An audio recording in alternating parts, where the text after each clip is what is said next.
Friends, मैं doctor Anshuman Joshi. मैं आपका ध्यान आज न्यूज़पेपर या आज आसपास की खबरों में जो छाया हुआ था उनमें से दो घटनाओं पर ध्यान दिलाना चाहता हूं जो मेरे ख्याल से हमारे लिए बहुत ज़रूरी होंगी। ये रिपोर्ट कोई पहली बार नहीं आई, जैसे कि आप इस वाली रिपोर्ट पर एक बार के लिए फोकस कर सकते हैं।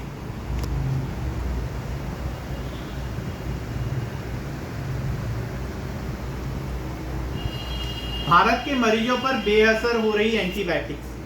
जो हम लोग अभी तक एंटीबायोटिक्स का नॉर्मली यूज़ कर ले रहे थे, कई बार तो without doctor prescription also use कर ले रहे थे, और जो नॉर्मली हम लोग यूज़ कर रहे थे उनकी वजह से हमारे जो लक्षण थे वो तो ठीक हो रहे थे, परंतु क्या आपको लगता है कि उनकी वजह से हम लोग स्वस्थ हो रहे थे? जो दवाइयाँ हम लोग यूज़ कर रहे थे, मैं यहाँ से आपको कुछ नाम बोल देता हूँ जिनके ऊपर अभी ICMR ने अभी रिसर्च की गई, भारतीय आयुर्विज्ञान अनुसंधान परिषद ICMR के थ्रू। उनमें से नाम है मोनोसाइक्लिन, क्लीरोमाइसिन, एरिथ्रोमाइसिन, इसके अलावा भी और एंटीबायोटिक्स। अब ये धीरे धीरे हमारे शरीर के ऊपर बेअसर होते जा रहे हैं। मेरे रिश्तेदारों में भी मैं जिनको जानता हूं, जिनके पास में छोटे छोटे बच्चे हैं, कई बार खांसी जुकाम होने पर हम लोग इन वाले एंटीबायोटिक्स का यूज करते हैं। अब ये हमारे शरीर के ऊपर बेअसर हो रहे हैं। इसका कारण आप जानते हैं? इसका कारण है कि हम लोग इसको बहुत वक्त पहले से शुरू कर देते हैं यूज करना, छोटे बच्चों में। आपको याद होगा, जब भी किसी बच्चे की तबीयत खराब होती है तो हम लोग पैरासीटामोल उसे दे देते हैं। जब भी तबीयत खराब हो जाती है तो हम लोग उसको एंटीबायोटिक्स, खांसी जुकाम, छोटे मोटे खांसी जुकाम में हम लोग एंटीबायोटिक्स का यूज कर रहे हैं। क्या आपको लगता है ये सब कुछ तर्क संगत है? बच्चा आपसे शायद मैगी के लिए जिद करता हो, वैसे तो उसके भी बचने के बहुत सारे तरीके हैं, वो आपको मालूम है, कभी और डिस्कस करेंगे। परंतु क्या ये एंटीबायोटिक्स के लिए भी बच्चे ने जिद की थी? क्या हम लोग को नहीं पता? क्या हम लोग को हमारी दादी नानियाँ ये सब बता के नहीं गई कि अदरक का रस, शहद, अगर कुछ रह जाता है तो आयुर्वेद में आइए ना। आयुर्वेद में सारी की सारी दवाएं हैं, सब बच्चे, बूढ़े, जवान, सबके लिए। परंतु जो छोटे बच्चे हैं, कम से कम उन्हें तो कोई एलोपैथी की आदत नहीं है ना। वो तो कभी आपसे नहीं मांग रहे किसी भी हालत में एलोपैथिक दवाइयाँ, तो क्यों बेकार में उनको एलोपैथिक दवाइयाँ दी जा रही हैं? क्यों हम लोग उनके साथ में नुकसान कर रहे हैं? और इसका नतीजा क्या रहता है? जब वो 15, 18, 20 साल की उम्र में जाते हैं तो उस वक्त उनके ऊपर नॉर्मल दवाइयाँ भी काम करना बंद कर जाती हैं, और फिर हम लोग दोष देते हैं कि बच्चे लोग जो हैं वो खेलने नहीं गए इसलिए बीमार पड़ गए, अच्छी तरह कुछ खाते नहीं है इसलिए बीमार पड़ गए। हम लोग ये नहीं सोचते कि हमने उनकी सेहत का कितना ख्याल रखा, केवल इस चक्कर में कि शायद आयुर्वेदिक दवाई से थोड़ी दिनों बाद में ठीक होगा या बहुत थोड़ा सा टाइम लग जाएगा।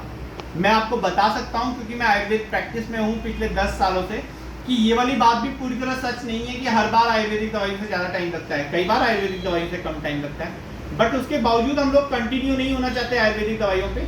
उसका लॉजिक क्या है? हमको लगता है कि शायद हम लोग एलोपैथी से जल्दी ठीक हो रहे हैं, या हम लोग एलोपैथी के ऊपर ज़्यादा विश्वास करके इंटेलिजेंट बन सकते हैं। एक सामाजिक आम जो धारणा बन चुकी है, मेरे ख्याल से उससे निकलने की जरूरत है। कम से कम बच्चों को तो अपने एंटीबायोटिक से बचा लीजिए, और ये वाली चीज आपके लिए बहुत जरूरी है करना।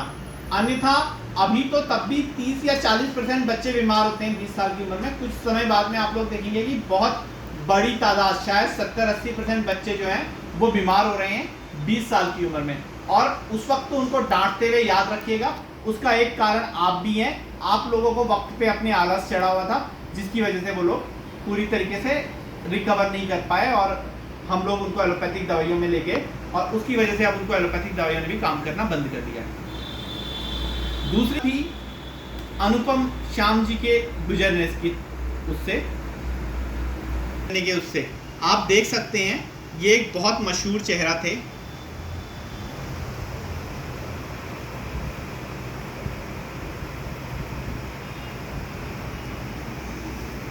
इनका डायलिसिस चल रहा था पिछले काफी टाइम से,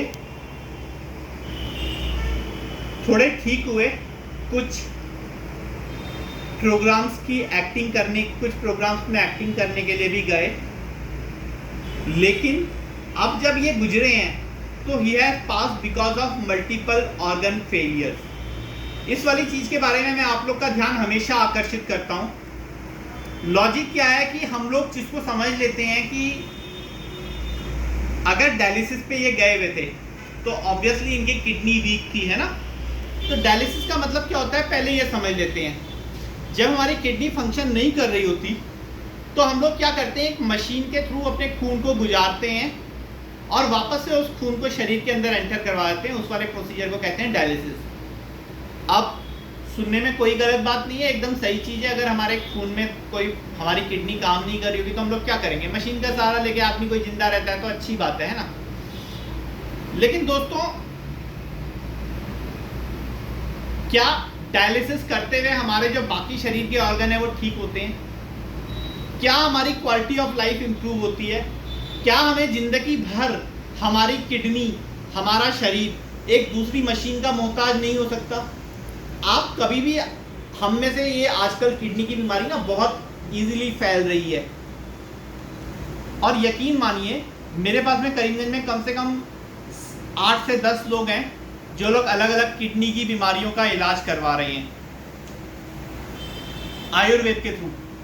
लेकिन वही लोग जब डायलिसिस वगैरह पे थे, जब उनका क्या बोलते हैं क्रिएटिनिन लेवल कम भी था, उनको बिल्कुल भूख नहीं लग रही थी।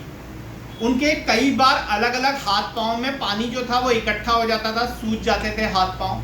अब ये सब क्यों हो रहे हैं? इसलिए इसके पीछे 2 कारण हैं। पहला कारण ये है कि आपने किडनी की बीमारी को टाइम पर रिकॉग्नाइज नहीं किया, आप उसका डायग्नोज नहीं कर पाए टाइम पर कि क्या किडनी की बीमारी हुई है आपको। आप इंतज़ार करते रहे कि किसी दिन मेरा क्रिएटिनिन लेवल बढ़ेगा तभी मैं उसको किडनी की बीमारी मानूंगा, अदरवाइज अगर मेरे अंदर कोई प्रॉब्लम है तो वो बहुत इंपॉर्टेंट नहीं है।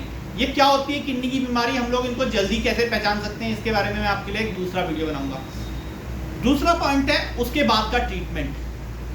मेरे पास में एक आध एलोपैथिक डॉक्टर्स भी अपना किडनी का ट्रीटमेंट करवा रहे हैं।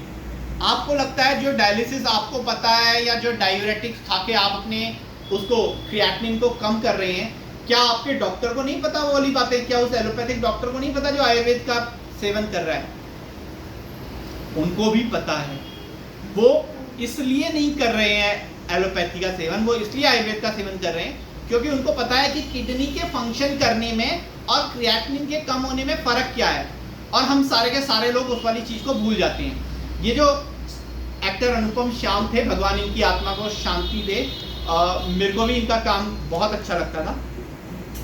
लेकिन अगर ये अपनी क्रिएटिनिन रिपोर्ट करवाएंगे तो इनकी क्रिएटिनिन रिपोर्ट नॉर्मल आएगी। क्यों? क्योंकि डायलिसिस चल रहा है, डायलिसिस ने क्रिएटिनिन जो है उसको नॉर्मल कर दिया है। परंतु क्या इसका मतलब इनकी किडनी काम कर रही है? नहीं। इसलिए आप अपनी किडनी की पहले तो कोशिश करें कि किडनी की कोई भी समस्या हो तो उसको वक्त पे संभाल लें। अपने पानी पीने का जरूर ध्यान रखें। जब आप अपनी किडनी को पानी नहीं देंगे, आपकी किडनी की फ्लशिंग एक्टिविटी जो है वो थोड़ी सी वीक पड़ेगी, तो अपने आप आपकी किडनी को हार्म पहुंचेगा।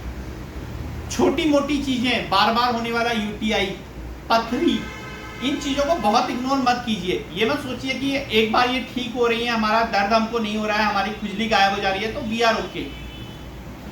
इस सब के बदले में आयुर्वेद पे आना और उसके बाद में केवल क्रिएटिनिन की रिपोर्ट को ही लास्ट ना मानना, ये सारी की सारी चीज़ें हमारे लिए बहुत ज़रूरी हैं।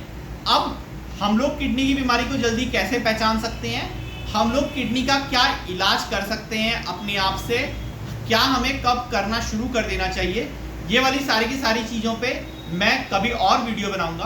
परंतु यहाँ हमें समझने की ज़रूरत है कि हमारा जो स्वास्थ्य के लिए नज़रिया है उसको हमें बदलने की ज़रूरत है। ये नहीं कि जो हम लोग नॉर्मली अभी चला रहे हैं वही सारा का सारा नज़रिया आगे भी चलेगा। तो जितनी जल्दी आप सचेत हो जाएं, जितनी जल्दी आप अपने स्वास्थ्य के बारे में जागरूक हो जाएं, उतनी जल्दी भगवान आपका कल्याण करें। धन्यवाद। जय आयुर्वेद।